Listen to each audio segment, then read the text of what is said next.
isang malaking asam. And yun na nga. So, nagkamali tayo. Alright, so may dalawa tayong mali. Mali na tayo sa Ethereum and mali din tayo dito, of course. So, I was really expecting na bababa tayo mula dito kasi yun nga, meron tayong bearish order block. So, ngayon, nare-resist tayo dito sa tinatawag nating 150 trend line. So, ngayon, the question is, what is the next move?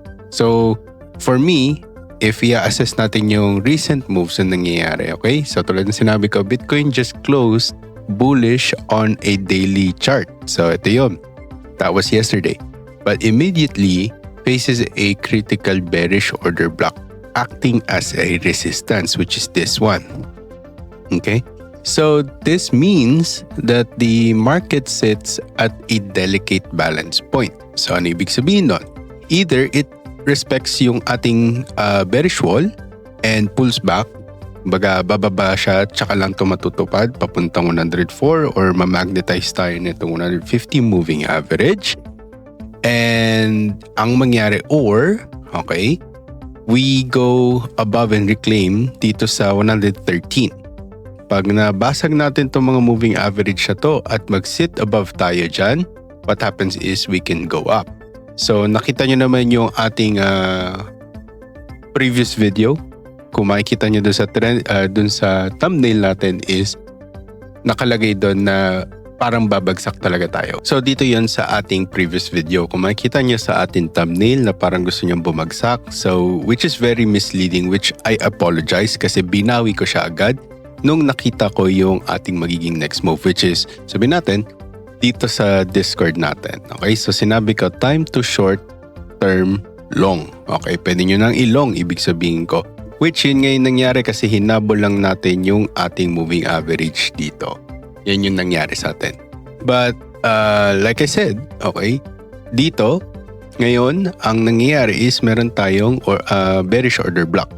Okay, so dito tayo magkakaroon ng retracement bago natin ma-confirm talaga na bullish, okay, or bearish. Okay, so we really need to break this wall, which is masyado siyang makapal para mabasag right away. But anything can happen, which mamaya explain ko sa inyo kung bakit. But if we will be zooming out, so yung ating weekly just closed bearish. So dito ko masasabi na iba yung sinasabi ng daily, iba din yung sinasabi ng bearish. So yun yung dahilan kung bakit ako nag-pivot after nating i-upload yung video na yon and sinabi ko agad. So that is the perks of being with the Discord para maibigay sa inyo agad yung mga pivots ko. Okay? But like I said, okay, if we zoom out dito sa weekly natin, historically, okay, this sets up a scenario where yung ating prices may briefly push above the weekly open. Okay? So, tsaka tayo babagsak. Okay? Which is to retrace this previous low. Okay? So, it will trick a lot of traders into longing the market, lalo na nandito na tayo sa critical point, but we have a bearish order block, which is mahirap tumbukin to kung hindi tayo zoom out, tapos zoom in hanggang sa pababa ng time frames. Okay? So, same pattern played out last week, no? Kung papansinin nyo, nag-long siya ng konti, tsaka siya bumagsak ng todo.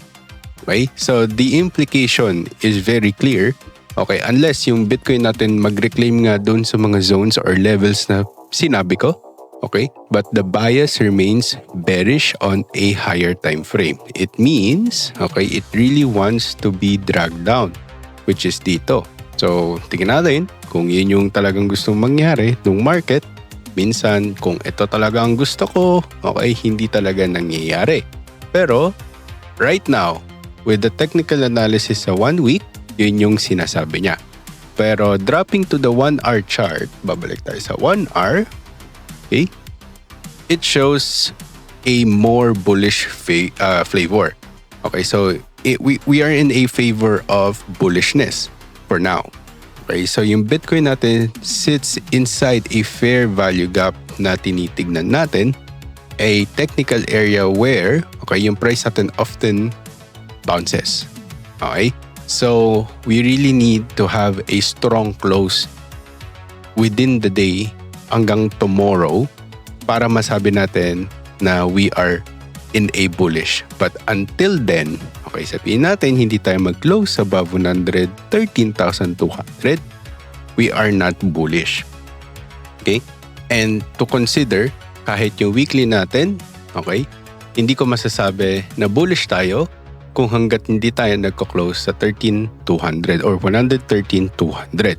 Okay? So there are some implications na masasabi kong magka-crash to kung sakaling mag-close tayo below this line. Okay? If etong line na to mabasag, at mag-close to within this week, sabihin natin itong coming week, which is dito sa US is Monday pa lang, itong buong week na to at mag-close to below that 110, doon ko masasabi na talagang babagsak tayo sa 104, which is was unclear at minadali ko. Iyon yung dahilan kung bakit ayoko ng mga mabilisang videos. Pero ito, tinatry ko explain sa inyo ng mabilis at klaro.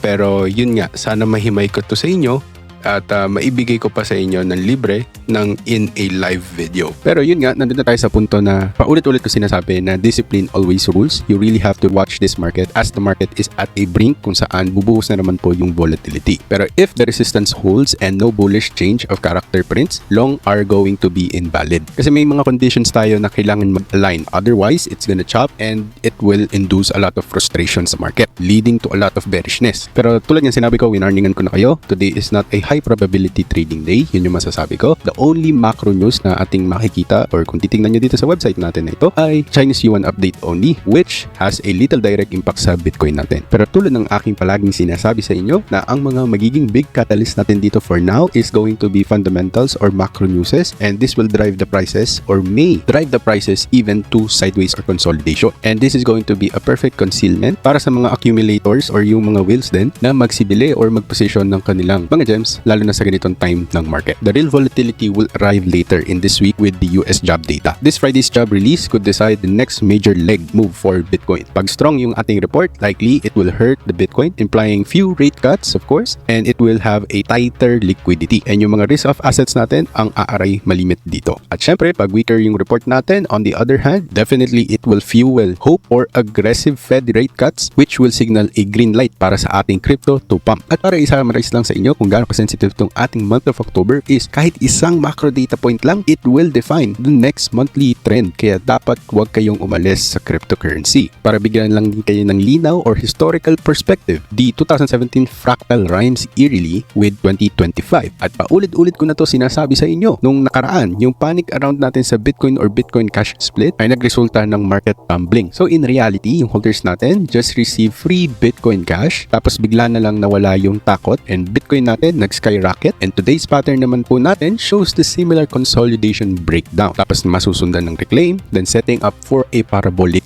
leg, which ito yung topic natin doon sa last video na pwedeng masundan ng ilang months of bullishness. If the history rhymes, yung trajectory na sinasabi ng mga analysts is umaabot ng 240 Bitcoin, pero para sa akin is magiging super cautious na ako depending sa magiging resulta ng MVRBZ and NUPL at kahit yung mga lagi nating nababanggit na mga on-chain data dito sa Oso de Chismoso. Pero syempre, hindi pwede nating i-invalidate itong mga whale behaviors lately. They are becoming bullish bias, and according dito sa data ng OKX reveals that the Chinese whales are becoming over-aggressive sa pag-accumulate ng Bitcoin through taker volume. Ang ibig sabihin lang po niyan ay nakikipag-unahan na sila sa kung anumang bansa ang gustong mag-accumulate pa ng mas maraming Bitcoin, at clearly hindi na sila natingin sa price at natingin na lang sila sa market fundamentals. They are buying straight off the book, market order after market order, at itong mga patterns na ito ay nagra-rhyme din ulit doon sa mga previous datas natin na may mga willing talagang bumili ng Bitcoin at this price dips, which is the previous price was 108k, papaalala ko lang. Pero for me, while observing the city or yung buong community ng Bitcoin, there is a lot of bearish weekly pero bullish naman sa daily and neutral naman sa intraday. Pero one thing's for sure, yung ating mga whales are quietly loading, at mapapansin din po natin ito sa mga ETF companies or yung mga institutions na may mga kanya-kanyang ETFs for Bitcoin. At kung pagsasama samasamahin natin tong mga data na ito, isa lang po ang itinuturo nito sa atin. This is a clue for a new sky high or all-time highs, and sadyang napipigilan lang tayo ng mga data katulad ng job data na pwede ring maging bullish this coming Friday sa October. Pero again, chismis lang ang lahat ng yun. Kailangan nyo pa ring aralin, planuhin at ilusan. Nang sa gayon, ang lahat ng to ay ating makamtan. At syempre, stay awesome! Goodbye!